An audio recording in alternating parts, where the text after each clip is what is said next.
I was actually sitting there thinking, most of the time, there's a little table here with a box of tissues and a glass, and I thought, yeah, of all the days not to have a tissue here.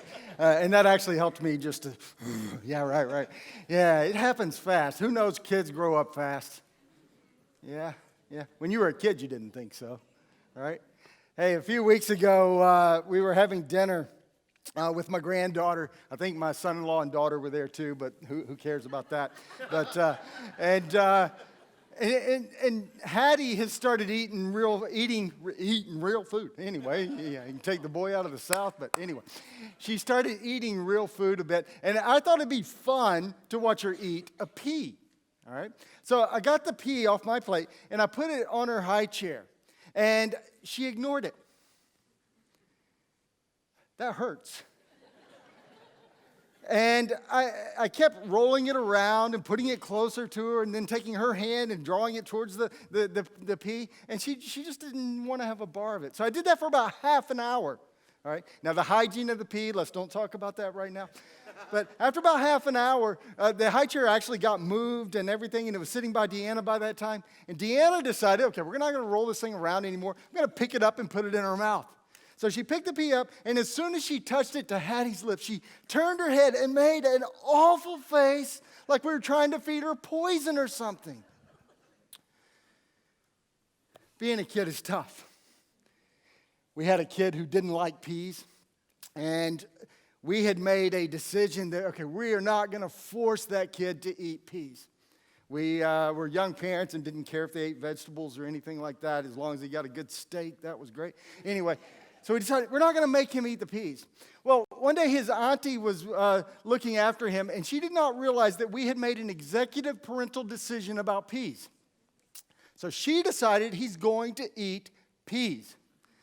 And she force-fed him peas. And it went over a long time, as the story was told, as she relayed it back to us. And after a while, it wasn't about the peas at all, and it wasn't about him eating peas. It was about who's going to win. All right? So finally, she got the peas in his mouth. She won. Sort of.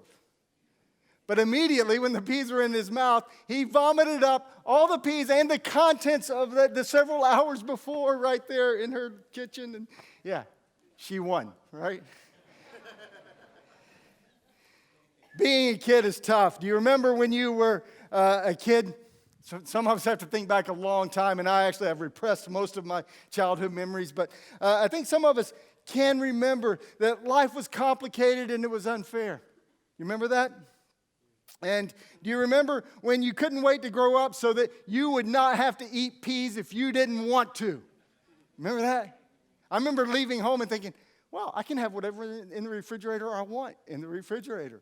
I can eat, whatever junk I want all the time and things. And you can tell that happened to me.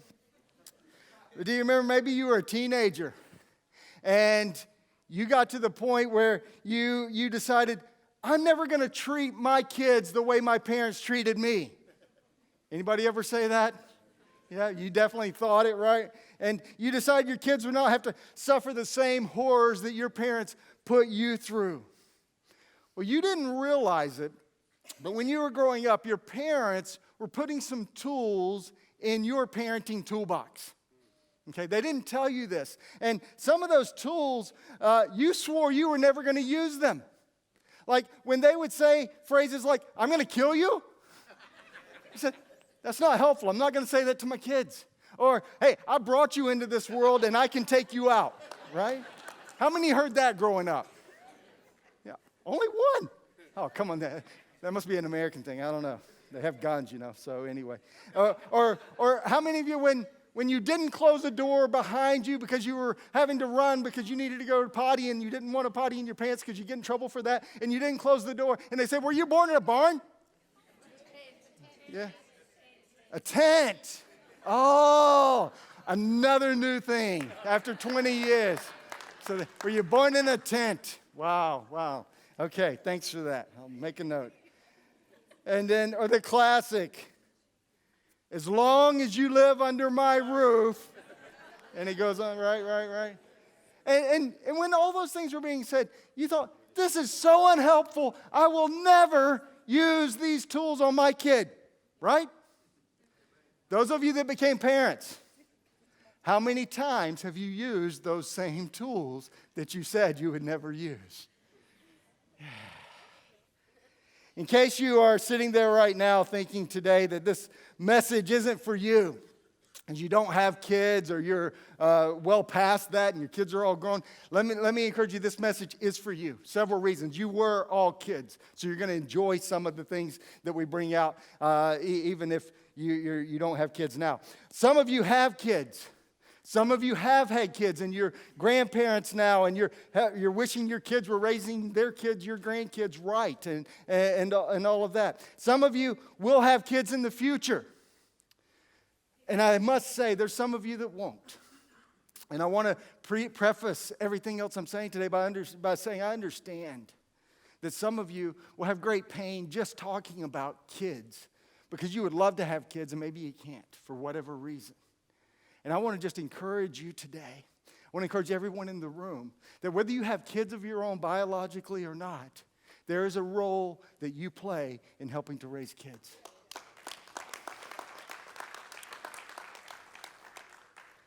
So don't tune out. Now, raising kids is pretty easy, right? Said no parent ever. I talk to parents all the time who say, I've done a horrible job in raising my kids, or I'm doing a horrible job. And I want to encourage you right now, don't be so hard on yourself. I want to tell you about some people that we learn about through several of the gospel accounts and what we have as our Bible. Some of the disciples actually wrote stories down when they spent time with Jesus. And one of the things they wrote about was these two parents called Mary and Joseph. You remember them? Right? They had a baby named Jesus, and Joseph was his stepdad. So if you're in a blended family, that kind of thing, maybe you can relate. And they took him to church one day, all right? And they left him there. 3 days later, they realized that they hadn't taken Jesus home with them. If you did that today, DHHS would take that kid off you, right? So if you're thinking you're not doing a fantastic job as a parent, hey, you know what? Mary and Joseph didn't, and that. So be encouraged. How many of you have been left at church by your parents? Yeah. I see two right down the front here, right. Yeah. And I'm sure you're going to leave yours if you haven't. You got 5. There's no way. Head count right here. I was going around Thailand, and all I did for 12 days was count. I had to count to 13 regularly. And anyway, did my head in. So, hey, maybe your kid didn't turn out the way you wanted him or her to. And you look at that, and you're hard on yourself. You think, wow, that's my fault. Well, maybe you could have done some things better, but maybe not. Deanna was doing a ladies' Bible study once upon a time, and she was referencing a book that was written by a lady whose son had done some things that we would think were not consistent with our Christian faith and life. And one of the ladies in that Bible study understood this about the author of the book, and she said, there is no way I could ever listen to someone whose kid did that. She shouldn't be writing books and being in ministry. Well, my fast-thinking wife reminded her that God had 2 kids. And he put them in the perfect place, in the perfect setting, perfect situation. He was the perfect parent. And look what his kids did. Brought sin and condemnation on the whole world. So if your kids haven't turned out quite the way you thought they should, again, don't be so hard on yourself right away. There's going to be plenty of opportunity for that during the message today. But maybe take it a little easy on yourself, because even God, the perfect parent, the kids didn't actually do exactly as he said. But I remember taking our first kid home from the hospital, and I've said this before, we should not have been allowed to do that. And when you're, how old are you, 21 years old or something like that? It's like, that is just silly. And there should be laws against it. But anyway, by God's grace, he survived, and 3 more came along. They survived as well. And like bringing the Thai team back all alive, that happened. And now all my kids are grown. And by God's grace, they survived. And even though we didn't know what we were doing, we learned some things along the way.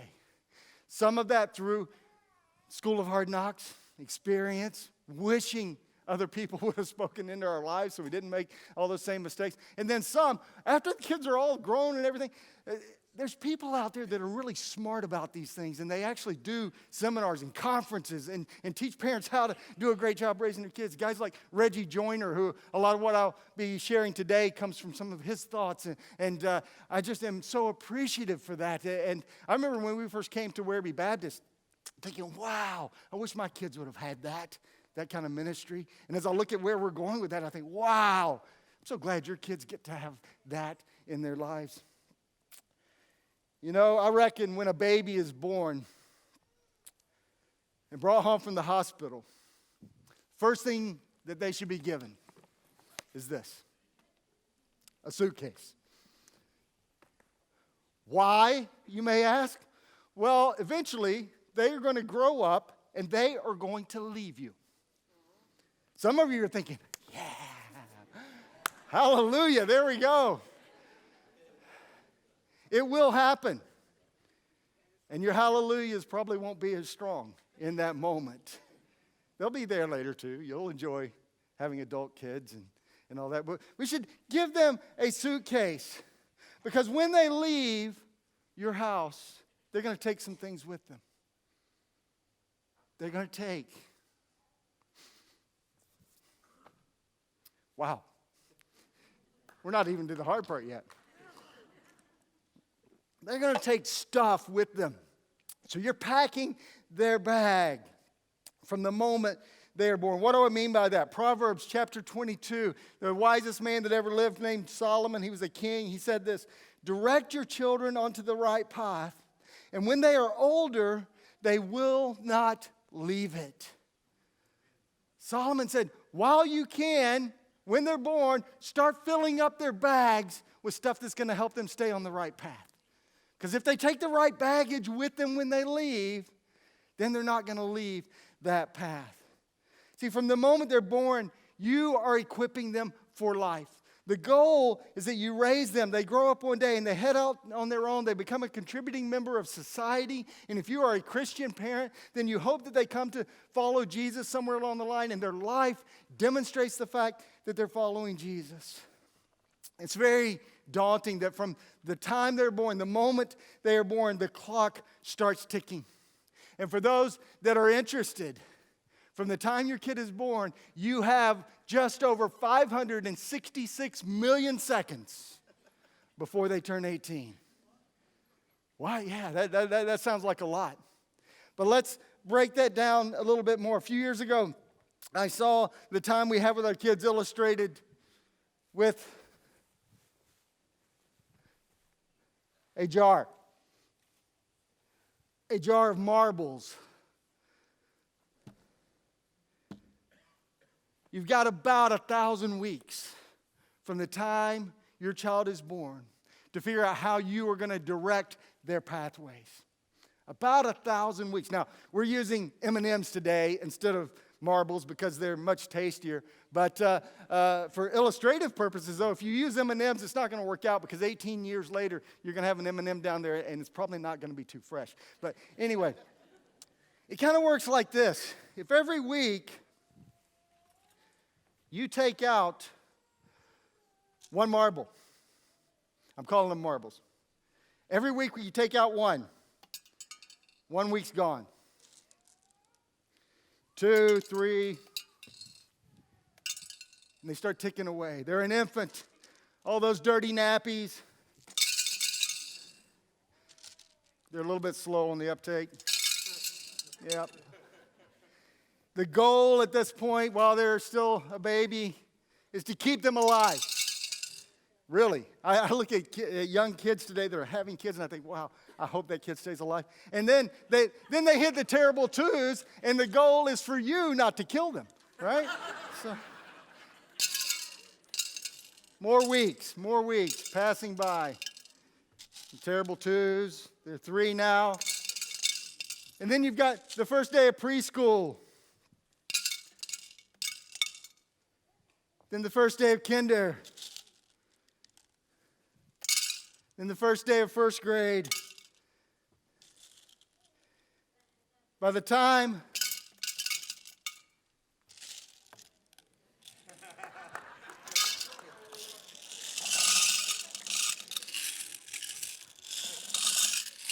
Now they're in high school.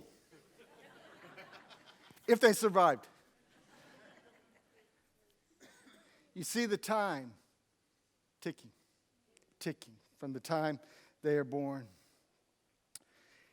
If they're 9 years old, the jar is half full for you right now. If your kid is 16 years old,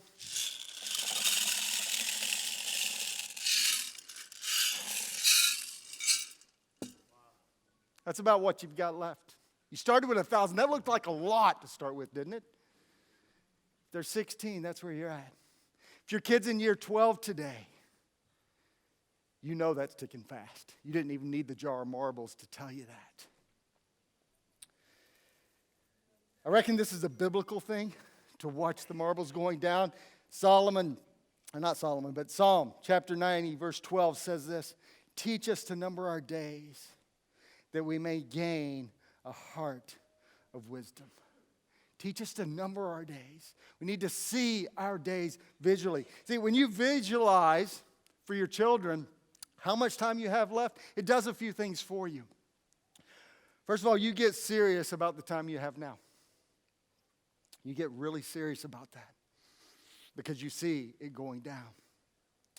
Every marble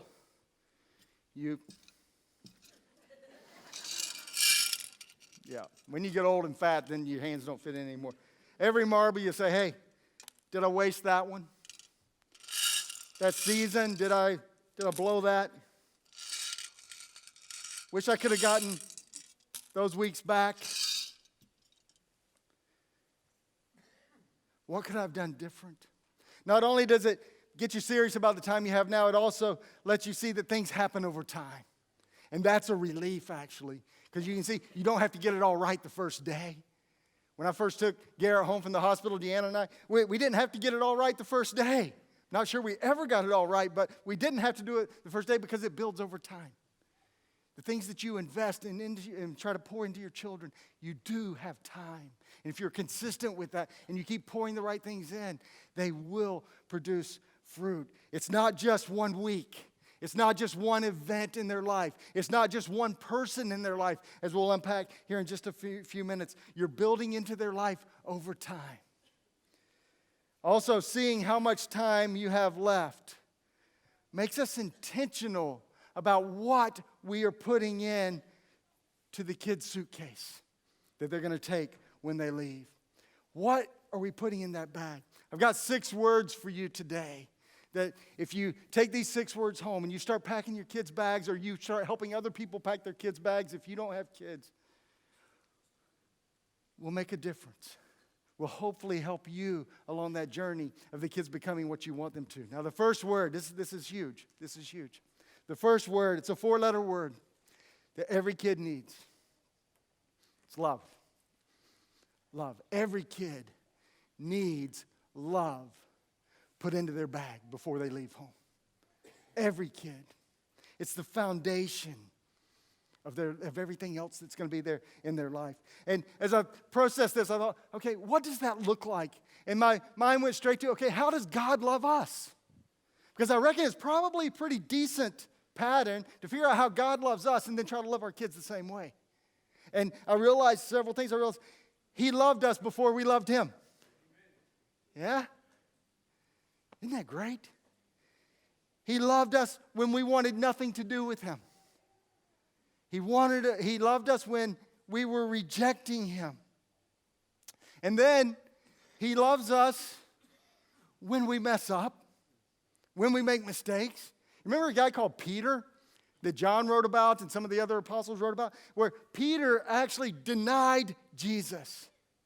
Did God say, I'm done with you, you messed up, you made a mistake?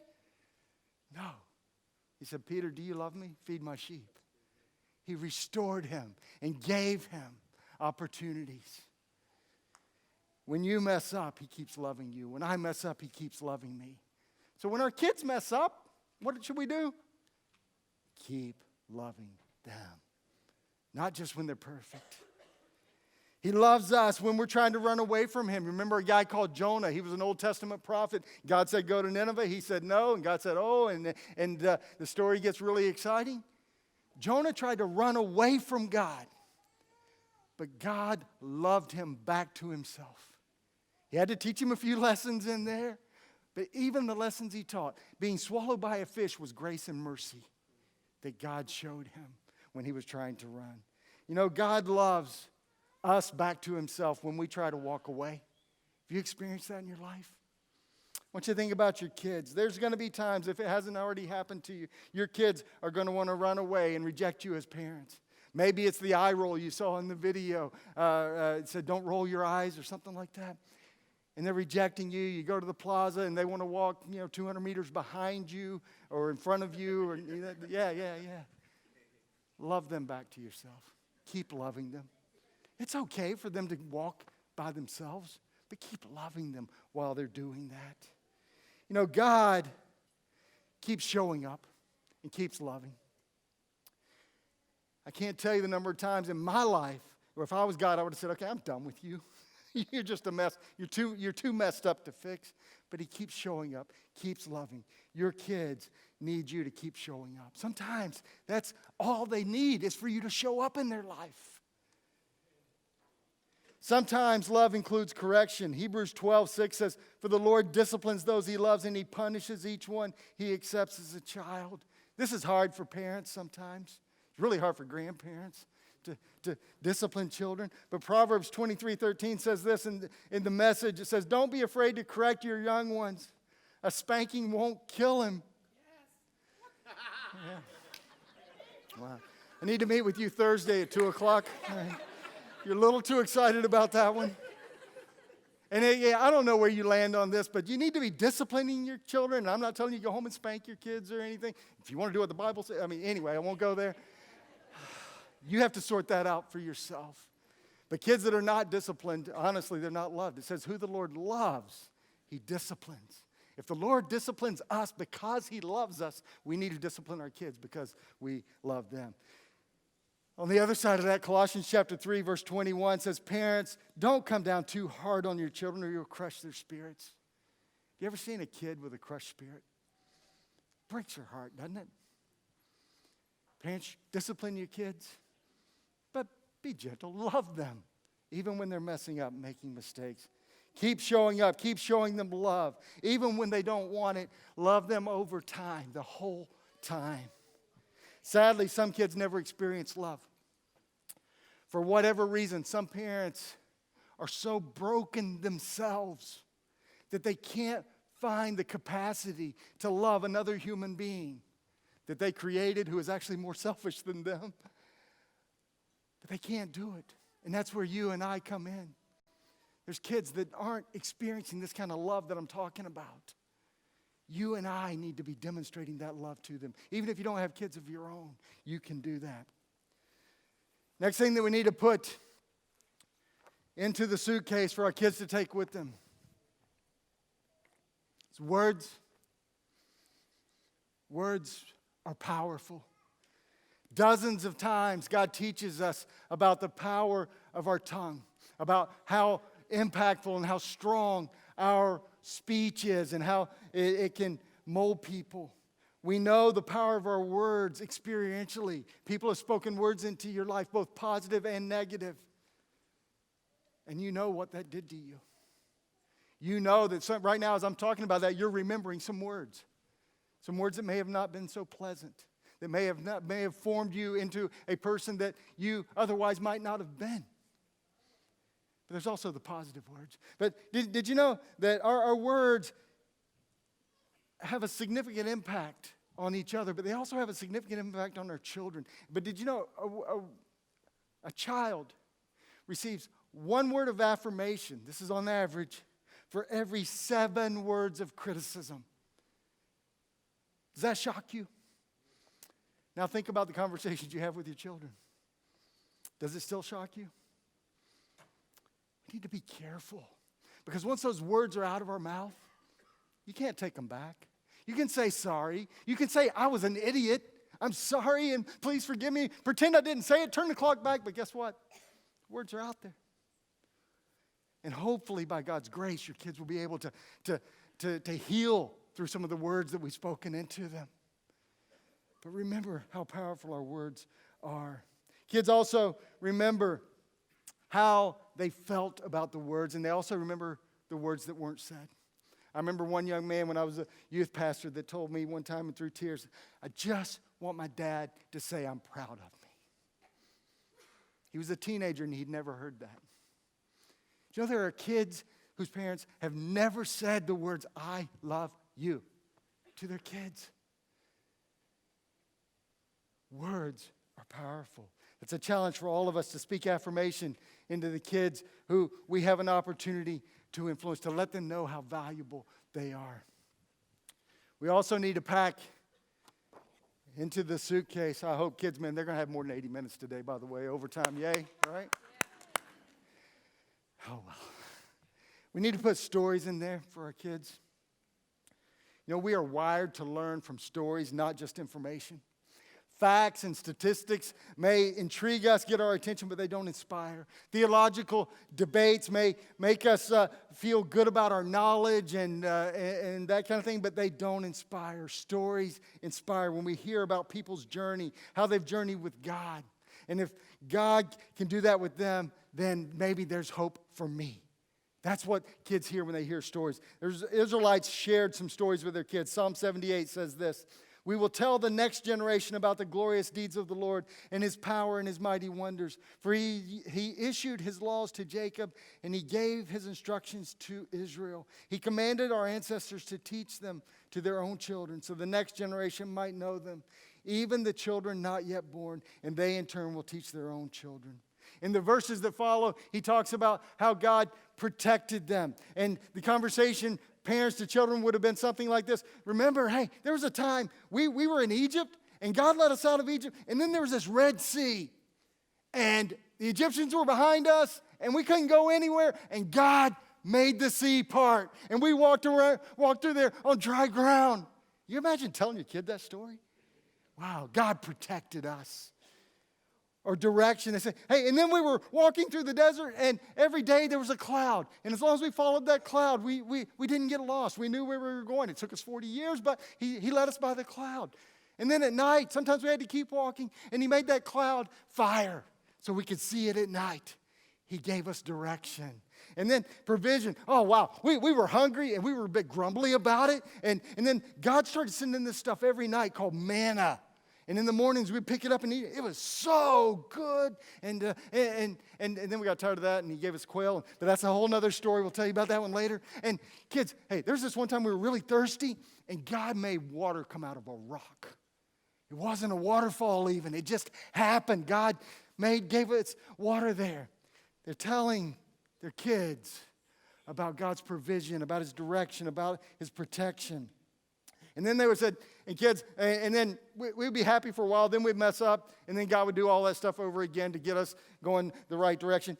And if you read the rest of Psalm 78, go home and read that, parents. Why did they do it? Verse 7 says, so each generation should set its hope anew on God, not forgetting his glorious miracles and obeying his commands. Then they will not be like their ancestors, stubborn, rebellious, unfaithful, refusing to give their hearts to God. Friends, we need to teach our kids about people in the pages of Scripture who weren't perfect. Because when we teach them about those people that weren't perfect, it gives them hope. Kids think they have to be perfect and do everything right. You show them how God works by teaching them those things. We teach them who God is, that he's the God of second, third, fourth, and 27th chances. And he keeps going and going, giving mercy and grace. We need to tell stories to our kids, not only of how God worked in ancient times, but how he's working in our lives today. And you need to recognize that in your own life so you can share it with your kids and remind them of the times God showed up when things were tough, so that they can put their trust in God. We also need to put in the suitcase work or service. Your kids need to see you serving. Your kids need to see you ministering, and they also need to be ministering alongside you. You know, God has made them with certain gifts and talents, and that he wants them serving as well. Are you kids serving alongside you? That'd be great. And then finally, well, not finally, we've got two more, sorry. This is a big one. And some of you are going to like this. You need to put some fun in their suitcase. Yeah, I knew you'd love that one, Justin. And if I could go back and have a do-over, this is the one that I probably would do more of. It's probably the one I didn't do enough of. You need to have fun with your kids instead of just trying to fix your kids. Yeah, that was my confession.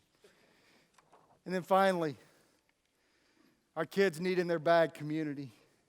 It takes a team. Do you know that kids listen to everyone more than they listen to their parents?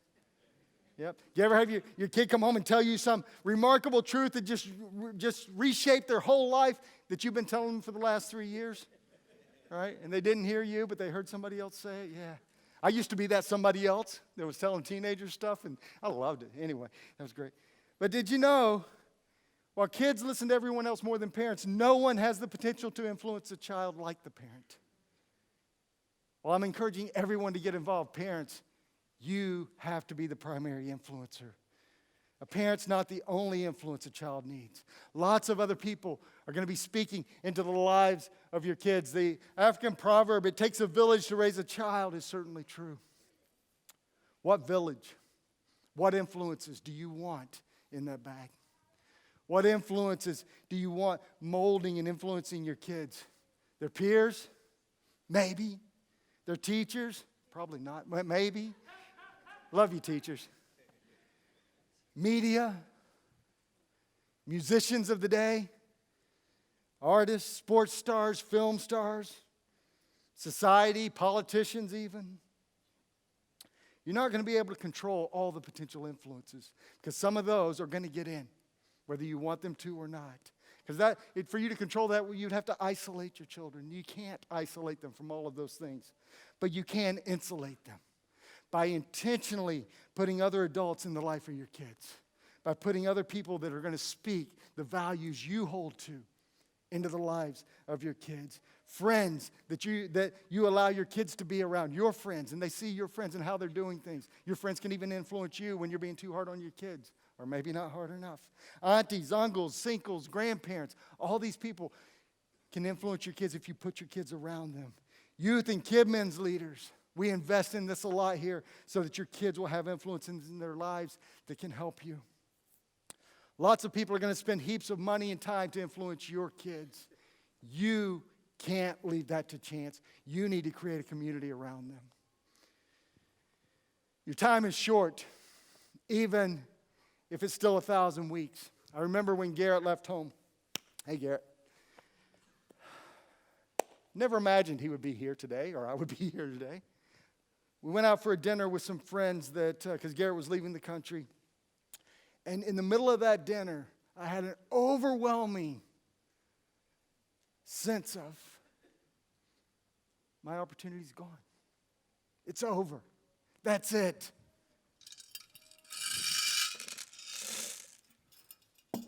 I lost all my marbles.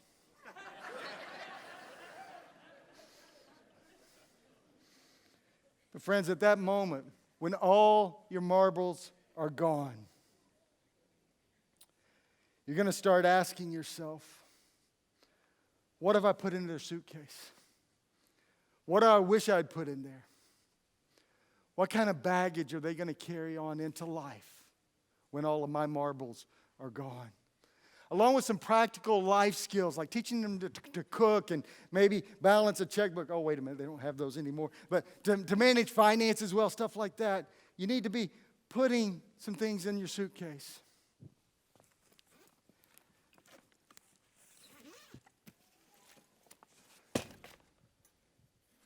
Remember love? It's the foundation. When's the last time you told your kids you loved them? When's the last time you showed them? Maybe by showing up. You need to put words. They get 1 word of affirmation for every 7 words of criticism. Affirm your kids. Give them some words that will build them up. And stories. When's the last time you told your kid a story? When they were really little, you liked to do that, right? It's great to read them stories. When's the last time you told them a story if they're growing up? Work. Are they ministering alongside you? Do they see you working and serving in ministry? Maybe if you have to come to church early to do things, bring them with you. Let them watch. Let them help. Fun. Yeah, put lots of fun in there. And then finally, the community. What community are you building for your kids, around your kids? As a church, we hold this as a high value. Some churches think kids are a hassle. If they're in the way, they're a nuisance. They want things quiet and peaceful, no messes, no kids running in the welcome space, no fun in church because we need to be reverent. Friends, we need to be relevant to our kids. That's not this church. We prefer to do it like Jesus does. He said this in Mark chapter 10. It says, one day some parents brought their children to Jesus so he could touch them and bless them. But the disciples scolded the parents for bothering him. When Jesus saw what was happening, he was angry with his disciples. He said to them, let the children come to me. Don't stop them, for the kingdom of God belongs to those who are like these children. We at WBC are committed to kids. Kids are important. Kids are valuable. We believe in keeping kids safe. We believe in showing them love, words, stories, work, fun, and community. We are the church. You have a role. Parents, you have the greatest role. Grandparents, you have a role, but let your kids do the parenting. You don't do that.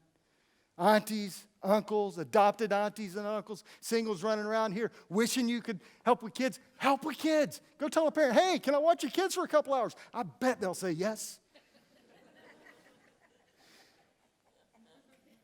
Got kids leaders and youth workers. I asked some people, who are the greatest influences in your life? And I got youth workers, youth leaders, kids leaders, over and over again.